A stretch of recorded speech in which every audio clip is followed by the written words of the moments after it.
Welcome to the deep dive.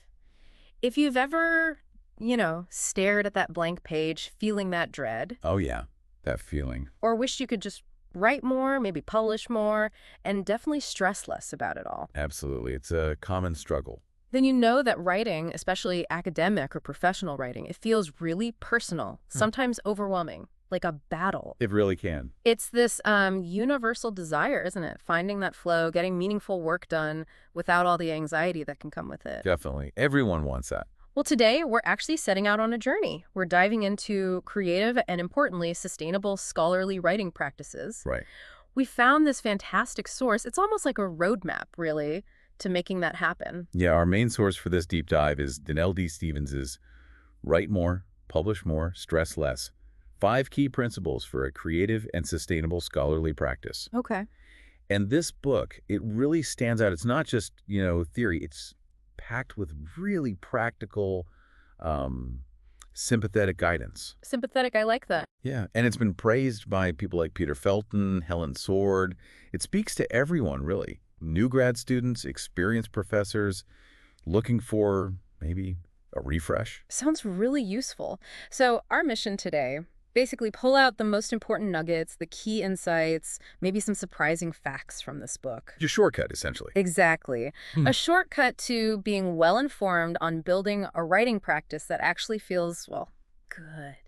And as we unpack all this, I really hope you, listening, think about how you can tailor these ideas to your own writing life. Yeah, make it personal. Okay, let's get started. Let's do it. So, we're diving straight into that first core principle, knowing yourself as a writer. Hmm. This isn't just about like the intellectual task, stringing sentences together. It's deeply tied to your emotions, your past experiences. Your whole identity when you Yeah. sit down to write. Yeah, it's absolutely foundational. Right. Danelle Stevens really highlights the common emotional hurdles.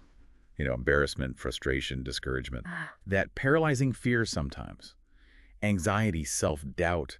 These aren't small things. They genuinely chip away at your confidence, your productivity. Makes it hard to even start sometimes. Exactly. A very real, often kind of invisible barrier. And it's a feeling so many of us recognize. Stevens herself shares this great, really vivid personal story from high school about her little red wagon. Oh, the red wagon story. Yeah. Yeah. And she realized, kind of shockingly, that like so many people, she'd never actually had formal training in academic writing. Right. Despite needing it for her career. Totally. And she'd sort of believed that only, I don't know, English majors knew how to write without struggling. Missing that key idea. That all writing is rewriting and rewriting. That messy, iterative process is actually the norm. It's such a game changer when you grasp that. It truly is. And that self-awareness, that's the crucial first step. The book introduces identifying your specific writing blocks through self-assessment. Okay, so how do you do that? What's interesting, because we often blame a lack of talent, Mm. right? When often it's just a few common patterns holding us back.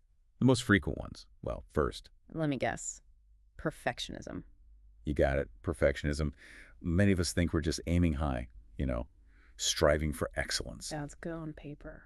But Stevens shows how it often masks this really debilitating block. It's not just high standards, it's this belief that your work has to meet these impossibly high, maybe unspoken standards. Leads to paralysis. Exactly. Agonizing over single sentences, being terrified to submit. And the irony, if you do finally submit that perfect piece, it might get fewer comments because it's so overworked. Huh. Interesting. Yeah. Stevens suggests trying to have a dialogue with perfectionism, engaging with it instead of just trying to push it away. Okay, what else? Another big one, procrastination. Pretty familiar, right? Tell me about it. Always doing things last minute, can't seem to prioritize the writing, leads to rushed work, tons of stress. Yep. Then there are rigid rules. These are those deep beliefs about how writing must happen. Well, like you can't write until you've read everything. Exactly. Or you absolutely need an outline first. There's an example in the book, Charles, a computer science prof. Mhm. He scored high on the rules part of the assessment and realized, maybe my own strict rule about outlines for my students needs rethinking. Wow, And just briefly, there's general writing anxiety, that nervousness when you just think about writing in a patience, that feeling of never being caught up. It's really powerful just naming these things, recognizing them in yourself. As we're talking, I wonder, for you listening, when has writing felt good, like it flowed? Yeah, what were the circumstances? What did you feel? And then the flip side. those really tough, discouraging moments, maybe from school. What were those like? What came up emotionally? Just bringing those unconscious things to the surface, it can be so insightful. Absolutely. Just reflecting illuminates so much. Okay, so with that self-awareness hopefully kicking in, let's pivot. Right. Principle 2, understanding the genre of academic writing. Right. Moving from the internal to the external, decoding expectations. And the crucial thing here, academic writing isn't just about informing people. Its main job is to persuade. Persuade them that your work matters, that it contributes something. Exactly. And when you really get the typical structures, the patterns of the genre, it frees you up. How so?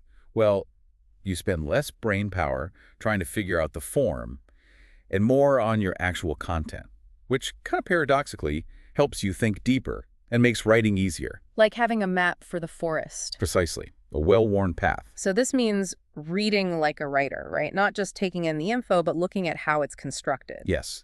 Actively dissecting, looking for those rhetorical patterns, the underlying structures. So if I'm reading a journal article, what am I looking for specifically? Good question.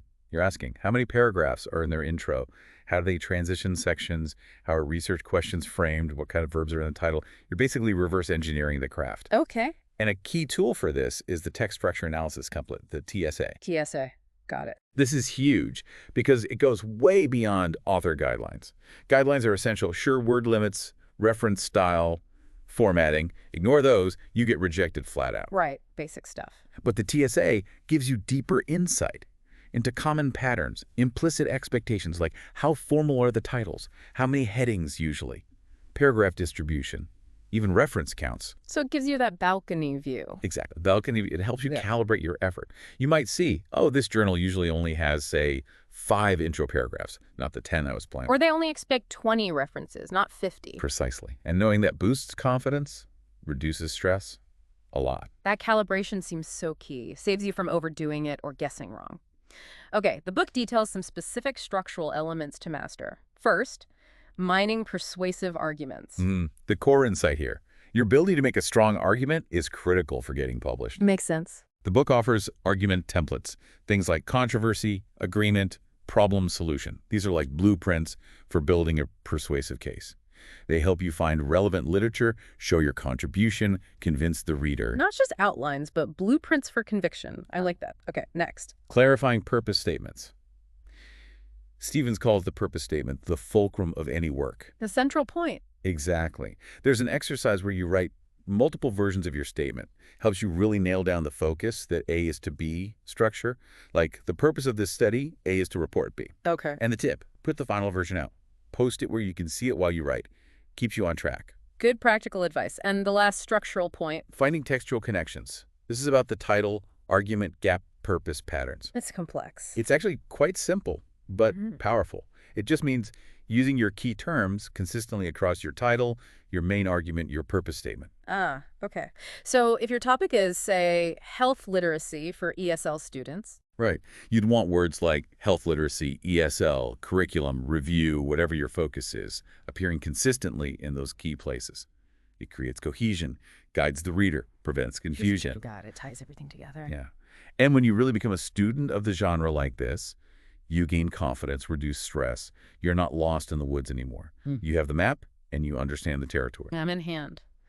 Okay, let's shift gears now.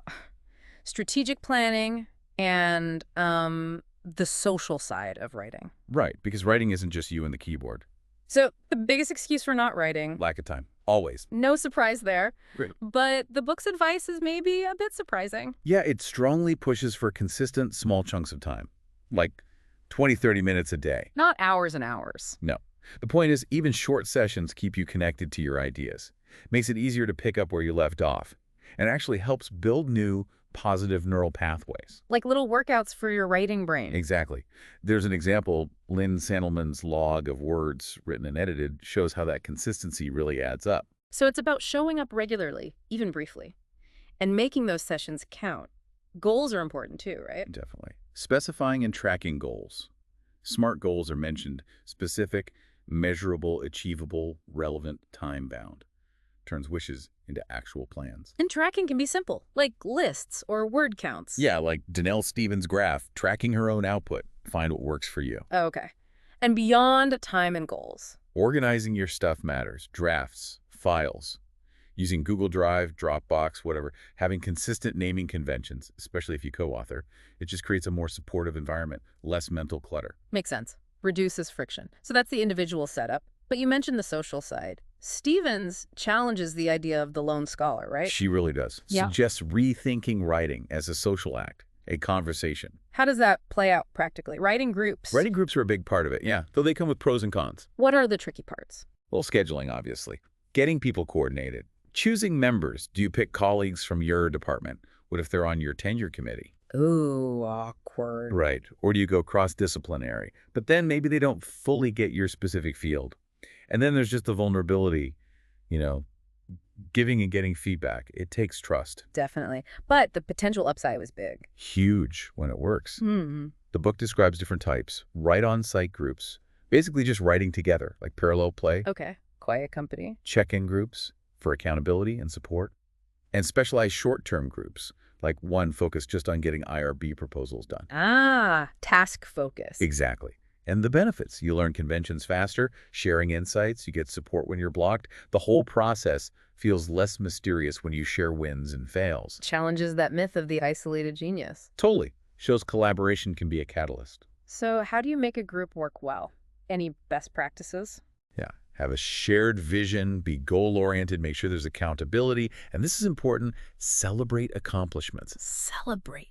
How? Could be anything. Yeah. A box of candy, going for a walk, browsing an antique mall together, something to mark progress and make it feel less like a chore. Nice.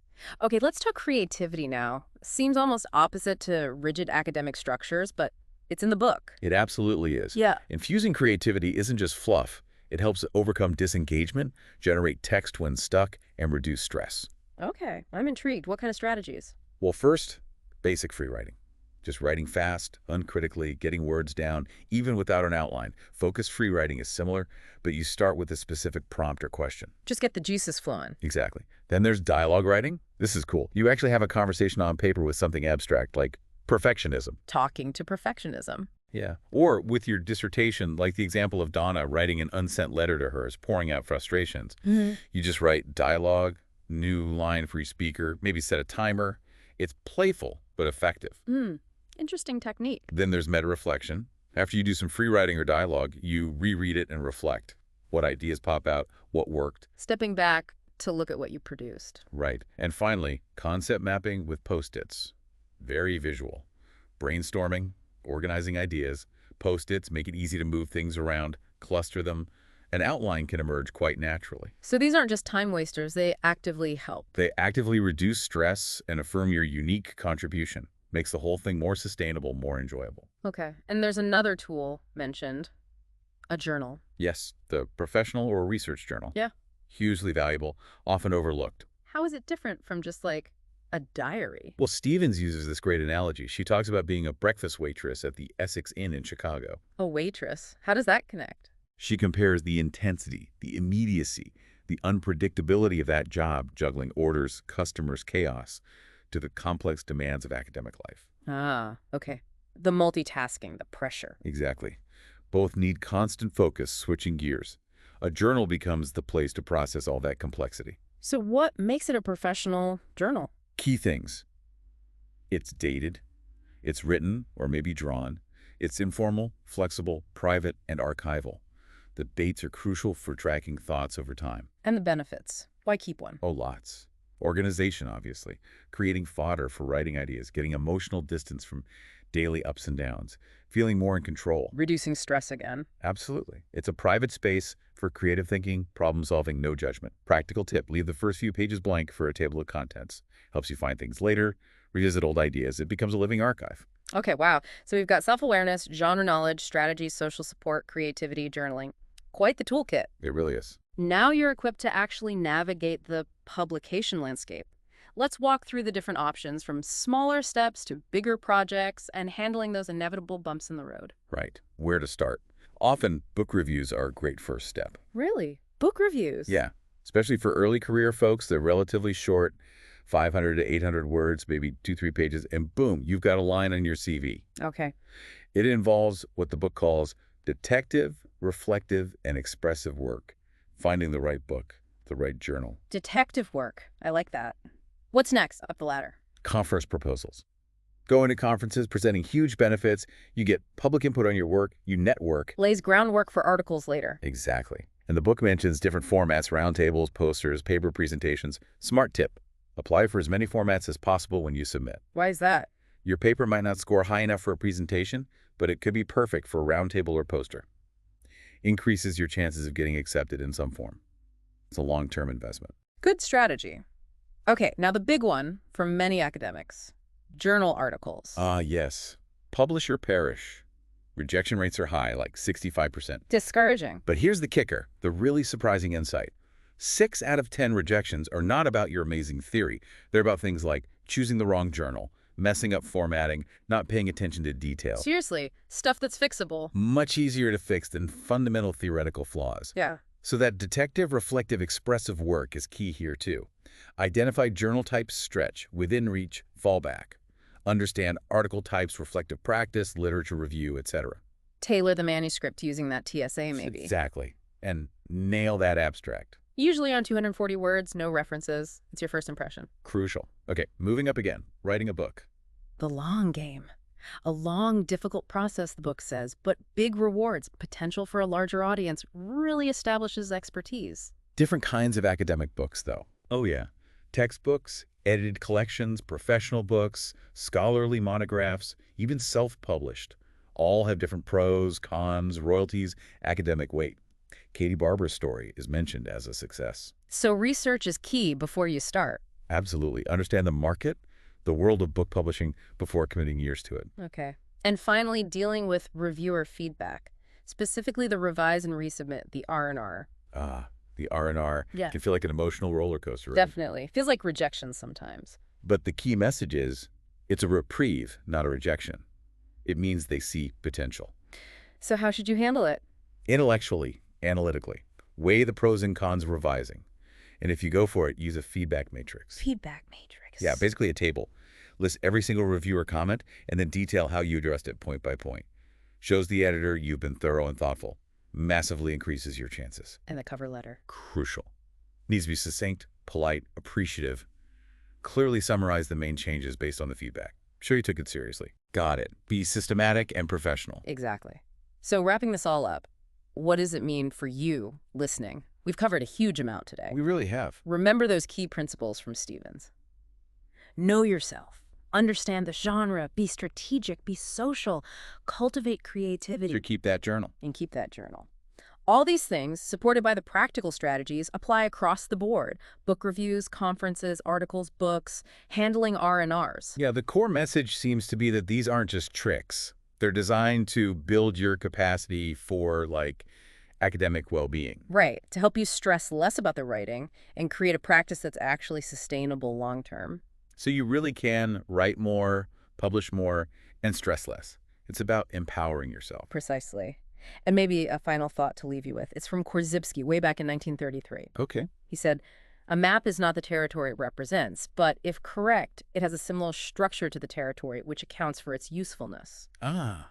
So the principles, the strategies, they're the map. They're your map for navigating the complex territory of academic writing. And the challenge for you, the listener, is to keep learning, keep refining your own personal map, your own curriculum for writing. Because knowledge is great, but it's most valuable when you understand it and actually apply it. Couldn't agree more. Until next time, keep writing.